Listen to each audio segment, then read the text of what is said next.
The most important week of the year for the church is what we call Holy Week. We won't be celebrating Holy Week until, next April sometime.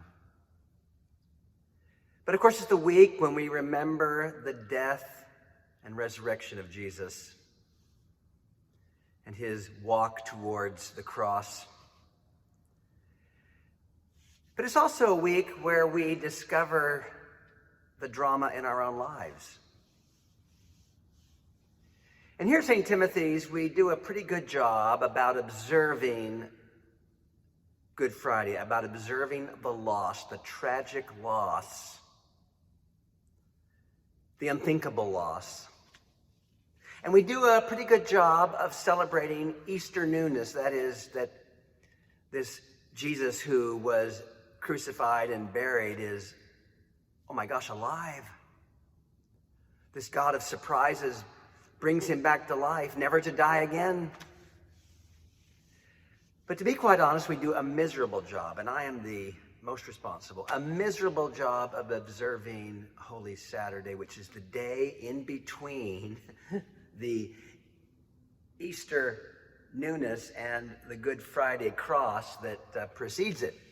This space in between here, we just don't really deal with. And why don't we deal with it? Well, part of it is, practically speaking, we're getting ready for Easter. The sanctuary is having flowers put in it and all that kind of stuff. But unfortunately, what happens is we rush from the loss to the newness, and we don't sit with the grief and the unknowing.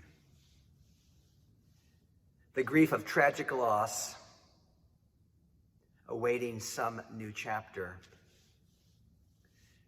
Boy, this is true for our own lives. At least I found it true in my life, and I've certainly found it true during this pandemic. We have experienced loss. Good Friday, we've experienced the loss of what we knew, the loss of relationships, the loss of connecting with people, the loss of being able to celebrate baptisms and funerals and weddings together, the loss of other occasions. Some of you have actually lost loved ones to this disease. And of course, what happens is when we lose these things, we grieve. We grieve. But here's what I think has happened.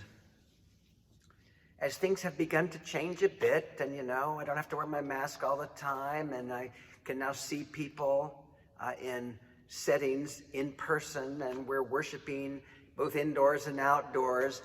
What happens, and it happens to me, is I rush from the loss of the cross to Easter newness without really realizing I'm still in this space in between. And that, it ain't over till it's over. You see, what we find it hard to do liturgically on Holy Saturday is what we also find it hard to do in our lives, to wait until God really does bring into being the new thing. We're seeing glimpses of it. But Lord knows, with new variants of this virus and cases going up, who knows where this will go? It isn't over till it's over. And as much as we want to rush to Easter, say, okay, been there, done that, we're not there. And the other thing that happens to us is we think that when we have this Easter newness, it's really going to be going back to where we were. I want my old life back again. I want my normal back again. Well, that's not the way the Holy Week drama is it? We've lost a lot on Good Friday. We wait, and when the new comes, it isn't totally inconsistent with what was before, but it's even more extraordinary.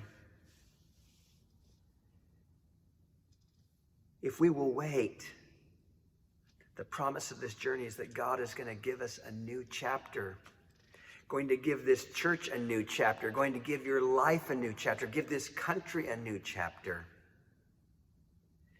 But if we do not grieve, what we will do is we will hold on to the past and we'll say, oh, I just want it back. Just give me what I had before.